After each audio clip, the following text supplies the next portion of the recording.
I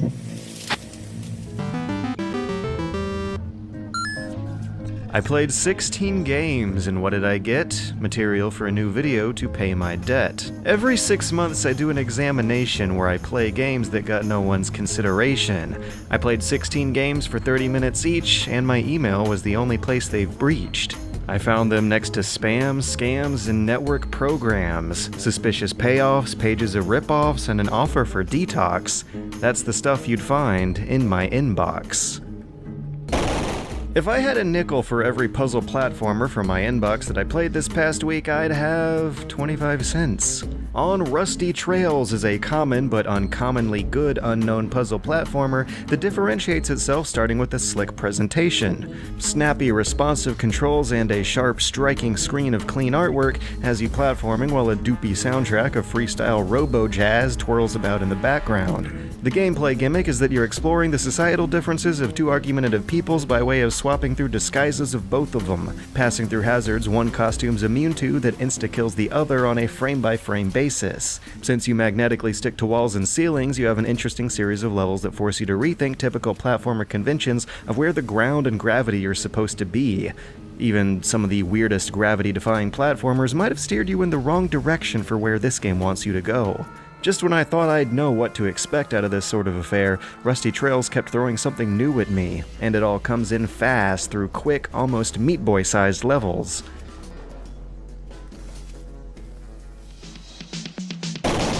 Games like this are why this series exists. Every once in a while I'm lucky enough to discover a game that's not just an overlooked gem, but actually really fantastic by its own right.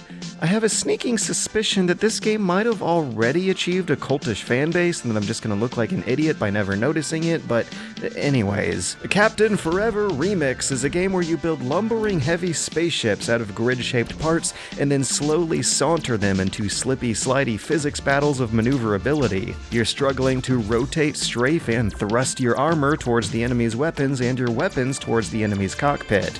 Your ship is a fully customizable demonstration of how quickly you can understand and improvise the physics and control systems here, frantically slapping back together your broken ship mid-combat.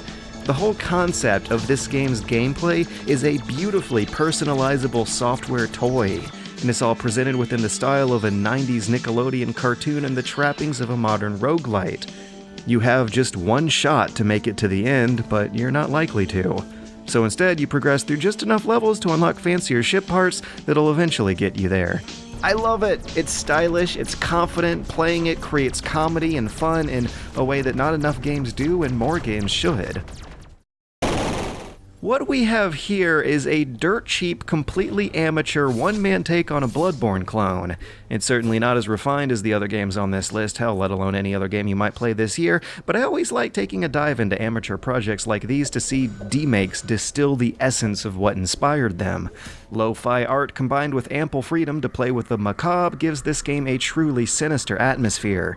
It reminds me of staying up late to play horror point-and-clicks on Newgrounds. But in this case, we're not pointing and clicking, we are stopping and slashing a la Soulsborne. But the animations here lack frames, movement lacks tweening, the backgrounds lack a coherent perspective, and the player's hits lack feedback. There's few crunchy freeze frames, subtle screen shakes, or satisfying sound effects, but despite all that, we still have an incredibly satisfying and addicting process of fighting for new progress inch by inch. Atmospheric levels, EXP retrievals, and demanding enemies draw up the kind of immersion and determination that makes the story seem better than it is, the mysteries more enticing than they should be, and the typos forgivable. My rule is to usually play these inbox games for 30 minutes, but this one kept me going for an hour and a half and I was totally sucked in for the whole run.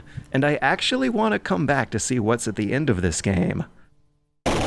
The Way is another atmospheric adventure that I want to come back to and see what's at the end of it. What starts by masquerading as a pretty point-and-click adventure with good pixel art is actually more of a stealthy puzzle side-scroller, sampling elements of Another World and Heart of Darkness with a kind of gunpoint perspective to make lightweight but hard-hitting cyberpunk scenes. It's nothing new and unique, but it is special, it is very well executed.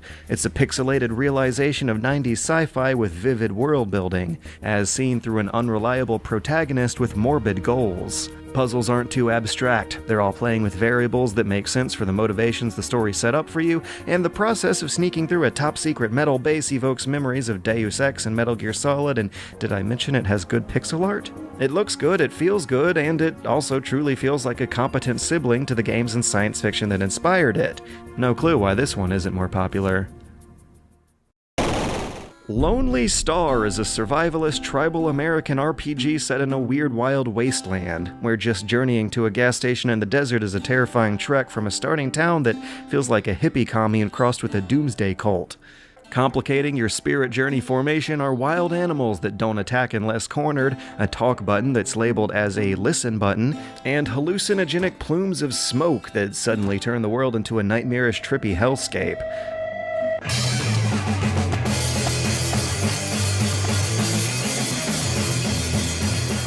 And all those mechanics and tones also serve as reminders of just how disconnected from reality your character is, because for what a strange adventure you're going on, the places you go to don't look that unremarkable. Surviving in this real-life wasteland means budgeting a diet of junk food, raw corn, and bottled water, breaking into maintenance shacks to spend the night, and shining your flashlight on any wild animals eyeing your stash. It reminds me of bicycle touring. It's an unapologetically ugly game, but there is a kind of naturalist beauty to the experience. In short, it's rough around the edges for the right reasons, to create an aggressive, grungy, anti-establishment American road trip.